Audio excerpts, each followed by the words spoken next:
عبداللہ ابن عمر کہنے لگے یہ میں نے اپنے پاس سے نہیں کہا، یہ میں نے نبی پاک سے سنا ہوا ہے۔ حضور سید عالم صلی اللہ علیہ وسلم بیٹھے تھے تو حضور نے فرمایا شراب، یہ نشہ، یہ برائیوں کی ماں ہے۔ اور پھر حضور نے ایک مثال بیان فرمائی۔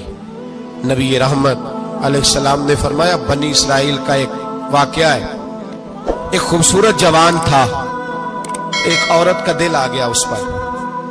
یہ یاد رکھ لیں، ہم لڑکوں کو منع کرتے رہتے ہیں لیکن ہمیں گھر کی بچیوں پر بھی توجہ دینی ہوگی، ہمیں ان کے فون پر بھی نگرانی کرنی ہوگی، ہمیں وہاں بھی غور کرنا ہوگا، اس لیے کہ اگر کوئی بچی گنجائش نہ دے تو میرا خیال ہے کہ لڑکا جرت کرنے کی طاقت نہیں رکھتا۔ تو وہاں بھی ان کی اماں سے کہے کہ پابندی لگائے، بچی کسی کا موبائل لے کر کے کہیں اس کو استعمال تو نہیں کر رہی، اس پودے پر بھی توجہ دے، درخت بننے سے پہلے اس کی بھی نگرانی کریں، یہ بھی بڑا ضروری کام ہے۔ عورت کا دل آ گیا تو نبی پاک علیہ الصلوۃ والسلام فرماتے اس نے کوئی بہانہ لگایا، کسی کو کہا کہ اس نوجوان کو بلا کے لاؤ، اس کو کہو کہ ہم نے کوئی گواہی لینی ہے تجھ سے۔ وہ نوجوان آیا، ایک کمرے میں داخل ہوا تو اگلے کمرے میں لے گئے، وہاں داخل ہوا تو اس سے اگلے کمرے میں لے گئی، وہ داخل ہوا تو اسی طرح 7 مکفل کمروں میں لے گئی۔ میرے کریم رسول میرے محبوب پاک علیہ السلام فرماتے، صحابہ کو سمجھا رہے ہیں میٹھے لب و لہجے میں، فرماتے جب سب سے پچھلے کمرے میں لے گئی تو ایک لڑکا بندھا ہوا تھا وہاں رسیوں سے، شراب کا پیالہ پڑا ہوا تھا۔ اور بی بی کہنے لگی کوئی گواہی شواہی نہیں لینی، تجھے اس لیے بلایا ہے کہ تیرے اوپر دل آ گیا ہے، اب میرے ساتھ منہ کالا کر۔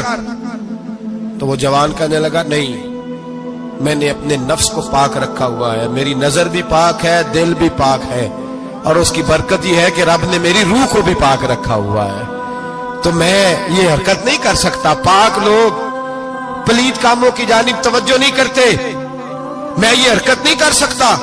اقبال نے اپنے بیٹے کو دعا دی تھی، اس نے کہا تھا حیا باقی نہیں ہے زمانے کی آنکھ میں، خدا کرے کہ رہے تیری جوانی بے داغ، خدا کرے کہ رہے تیری جوانی بے داغ۔ کہا میرے ساتھ منہ کالا کر، اس نے کہا میں نہیں کرتا۔ کہنے لگی چل پھر اس کو قتل کر، اس کو میں نے باندھا ہوا۔ اس نے کہا میں قتل کیوں کروں، میری کیا دشمنی ہے؟ کہا پھر شراب پیو، کہا میں شراب بھی نہیں پیتا۔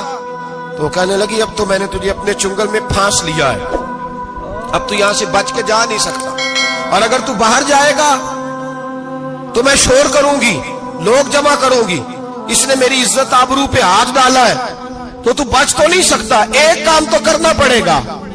محبوب فرماتے اس نوجوان نے سوچا کہ زنا بھی بہت بڑا جرم ہے، قتل بھی بہت بڑا گناہ ہے، چلو اب مجبوری ہے تو شراب پی لیتا ہوں۔ لیکن وہ سمجھا نہ کہ شراب تو بنیاد ہے۔ اس نے ایک پیالہ جو پیا، کہنے لگا ایک اور دے دو، دوسرا پیا تو کہنے لگا ایک اور دے دو۔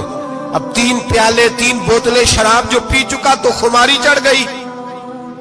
اب اس عورت کے قریب جانے لگا کہ میں تیرے ساتھ زنا کروں گا۔ اس نے کہا جب تک میں قریب نہیں آنے دوں گی جب تک تو اسے قتل نہ کرے۔ اس نے اسے قتل بھی کیا، زنا بھی کیا۔